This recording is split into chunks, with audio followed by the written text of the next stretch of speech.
Hello guys! So, rose. Tsada siya kayo. Rose flower. Ang laki niya, ang laki.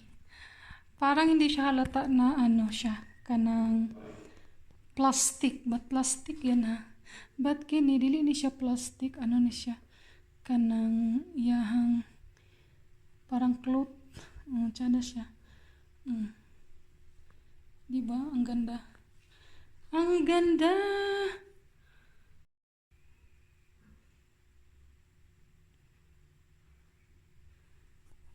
Hello! Hulaan nyo, fresh or artificial? Rose. Ang ganda, no? Rose. I love rose. So, yun. So, dito ko siya nilagay sa table para pag mag-computer.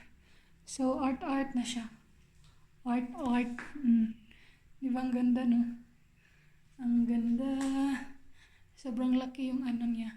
Petals. Tapos, ganda siya. Maganda talaga siya. Ang ganda.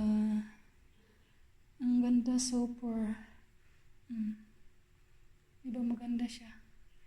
Sobrang maganda. Maganda talaga. Ganun.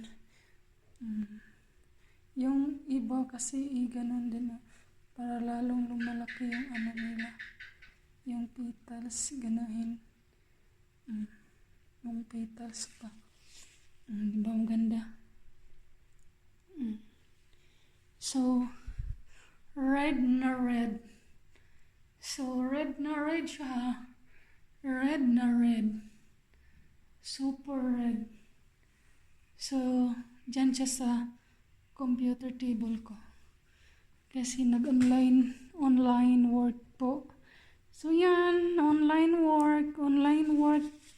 But, hindi pa naka-income sa online work. Ano ba yan? But soon siguro. Medyo mahirap. Nakapagod mag-online work. Tapos wala pang sahod. Diba? Pag may sahod, sana all. Pero wala pang sahod. So, it's so difficult. So, diba? So, ang ganda ang rose. I love rose. Bye!